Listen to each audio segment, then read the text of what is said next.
Psalm 33 verse 15 says, He made their hearts, so He understands everything they do. Many times as believers, we live our life based on a very, very fine line between sin and no sin. And one thing that I felt the Lord is telling me today is that it's more than that for us who live a life surrendered to God. It's not necessarily a sin, but it could be a distraction. It could be something that the calling that we have in our lives that doesn't fit and we cannot carry that with us. So I pray and I challenge you today that you will come before the Lord and say, Lord, what am I carrying? What am I doing in my life that is not a sin, but is not for me to carry? I'm thinking of any athlete, great athlete that you can think of in basketball, in football.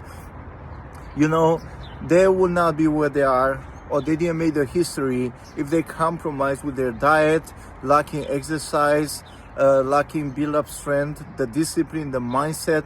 There's many things that are not a sin, and the Bible says so, but they could be a distraction. They could not be useful.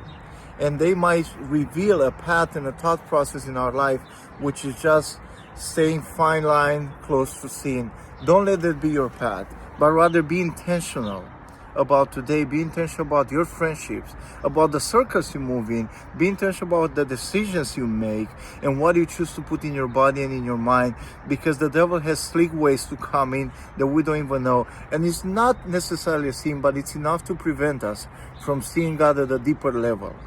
And I bet you that sometimes the things that we carry or we allow in our lives, it places a cap on our heart and in our expression of loving God. And we realize when we let go how much we actually love God and how close God is, and also how close we are to Him. So I encourage you, brother, stay strong and be faithful and let go of the things that are not supposed to come with you in this season. God bless.